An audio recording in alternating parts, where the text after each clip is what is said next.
The current situation between Iran and the United States is serious.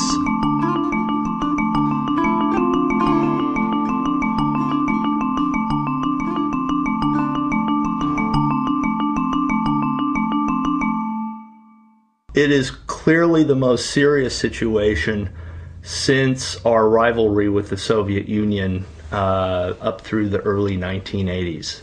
It is serious because we are threatening them with first use of nuclear weapons. The plan for Iran is targeted military strikes from the air, targeting nuclear facilities to create instability in Iran that would lead to an internal takeover. So it wouldn't need more troops. It's basically what it needs is the will to move forward on it. The Bush administration has the will. We can see that the administration is doing the same damn thing that it was doing to get us into that horrible war in Iraq. And that is, it's putting out propaganda, it's misleading the public. Well, Vice President Cheney stood on an aircraft carrier 150 miles off the coast of Iran today to deliver a blunt message. We will stand with others to prevent Iran from gaining nuclear weapons and dominating this region. Why is the U.S. government trying to start a war with Iran? Basically, until 1979, U.S. and British oil companies owned most of Iran's oil. In 1979, with the Iranian Revolution, the oil companies were kicked out. Since that time, I think it's safe to argue that U.S. and British oil companies and our governments have felt that that oil really belongs to them and have been trying to get it back. It's a tremendous amount of oil. Oil is not just about the profits that would be yielded to oil companies if they owned the oil, although it is a lot about that. It's also about the global power garnered by who controls the last bits of global oil supply. 2/3 of the world's reserves of oil and natural gas is in the Middle East Central Asian region. The largest is in Saudi Arabia, the second largest in Iraq, and the third largest in Iran. Control of this region has been policy since the U.S. emerged a new world power after World War II. In order to dominate the world, we must control the world's oil, and we must not tolerate countries that show how independence and defiance of the U.S. is possible. Plain and simple, the U.S. agenda is world domination. Please, Chick, that hurts. Don't do it anymore. Are you gonna be on my side if I let you up? Sure, Chick, sure. I'm on your side. Just set me up. I'll do anything you say. Controlling oil means you have a stranglehold on the world economy, and you have a stranglehold on countries who use oil. Either they depend on it for their economy or they import oil. The U.S. established business and military partnerships with the dictators in the region. The Saudi royal family in Saudi Arabia, Saddam Hussein in Iraq, and the Shah in Iran.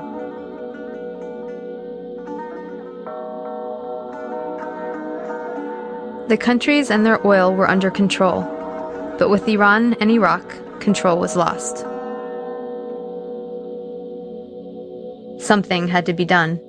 After September 11th, 2001, the United States, the Bush regime in particular, launched a campaign, a sort of an unbounded, unending war for greater empire under the rubric of a war on terror.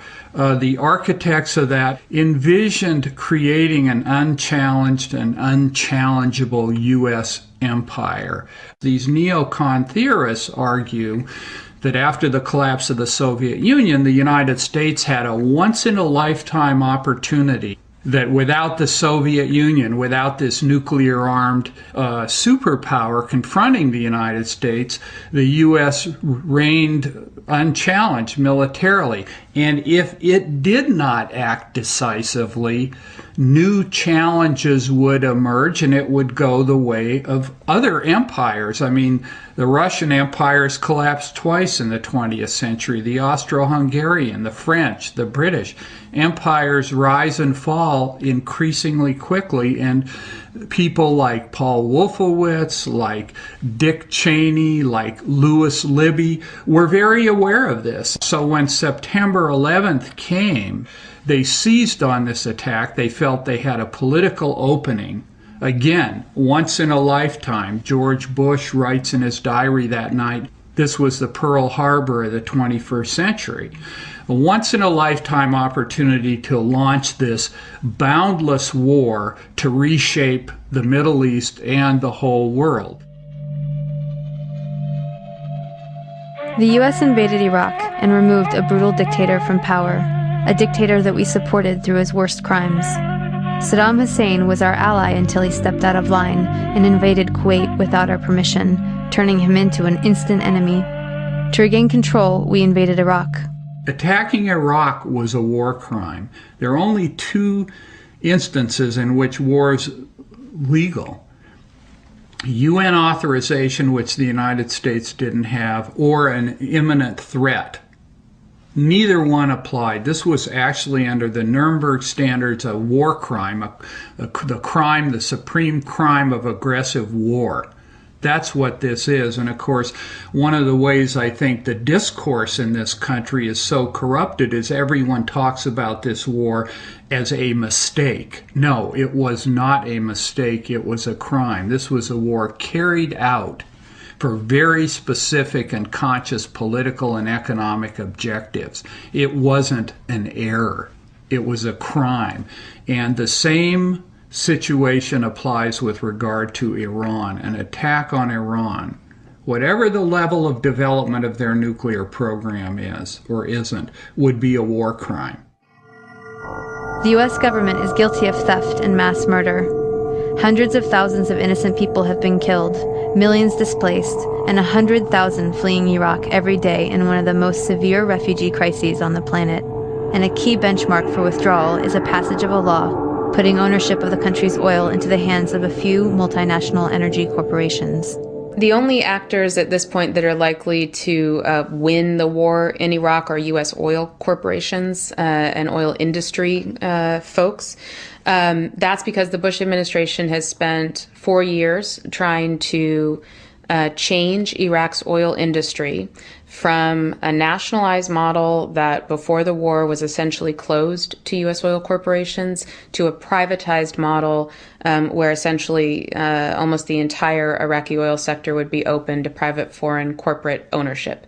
And the Bush administration has been trying to do that through passage of a new oil law in Iraq so that an Iraqi government would pass the law would then be legal, and the Iraqi government would then sign contracts with U.S. oil companies, making it all on the up and up. So the slow process has been trying to get in place the right Iraqi government and then get the law passed in Iraq. The law is truly radical. Essentially, it would say before the war, U.S. oil companies didn't have access to Iraqi oil. After the war and the occupation, U.S. oil companies own the vast majority of Iraq's oil. Fairly successful use of a military by the interests of the U.S. oil corporations. Well, we're only advisors. You make your own laws. But I think you'll find that your new law is a good law.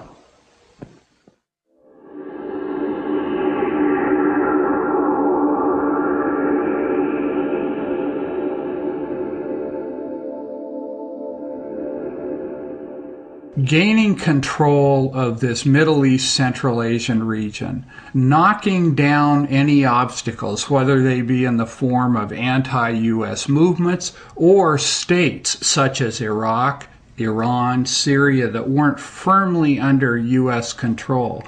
Once having done this and gained control of this region, Bush, Cheney, and company felt this would put the United States in a position, it would be a key element of preventing the rise of any challenger to U.S. power globally or regionally. And of course, the two main countries they've been worried about are Russia and China. Now, this is something that these people conceive of as essential to the functioning of U.S. capitalism and to the continuation of the United States' role as the world's leading superpower. This isn't a frivolous or capricious exercise in their view. Now, of course, within the ruling class, there are plenty of people who argue they mishandled it and so on and so forth. But the core view. Now, one of the great ironies here is that the United States went into Iraq, as we all know, on the basis of very naked and blatant lies. There was no intelligence failure. They knew full well Saddam Hussein was not a grave and gathering threat and that he had been largely disarmed. But they felt that Iraq would be a good first step after Afghanistan to establish themselves in the region and from there take on Iran, take on Syria, forcibly crush the Palestinian struggle, strengthen Israel as a regional gendarme, and so on. But the irony is that Iraq has boomeranged. Iraq has actually weakened U.S. power in the region, strengthened Iran's power, and in that way actually added to the necessity they feel to take Iran down. Now the U.S. government is building the case for another unjust war, this time with Iran. The goal once again is regime change, to reclaim Iran as a client state favorable to U.S. military and corporate interests, including non-opposition to the Israeli government. Like Iraq, we are hearing more stories about Iran supporting terrorism and more warnings not to wait for the smoking gun to be a mushroom cloud. There are some similarities and some differences, and once again the news media is failing to give us the information we need, preferring instead to act as a megaphone for our government.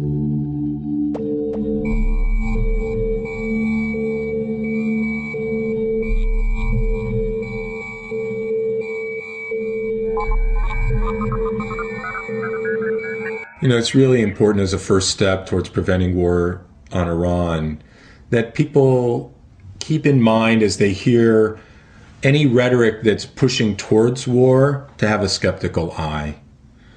That the history of buildups to war, not just in Iraq or Iran, is rhetoric that is built on lies, the classic Vietnam Gulf of Tonkin, and just to not buy into it and be prepared for the big lie and be prepared not to believe it. As a great journalist from the 20th century, I.F. Stone said when he would introduce a topic to a journalism class, he'd say, there's two words that you get out of this class, let it be governments lie.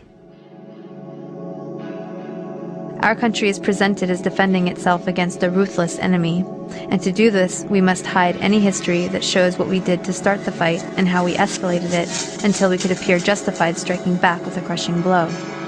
Iran is a perfect example, and a war on Iran would amount to terrorism.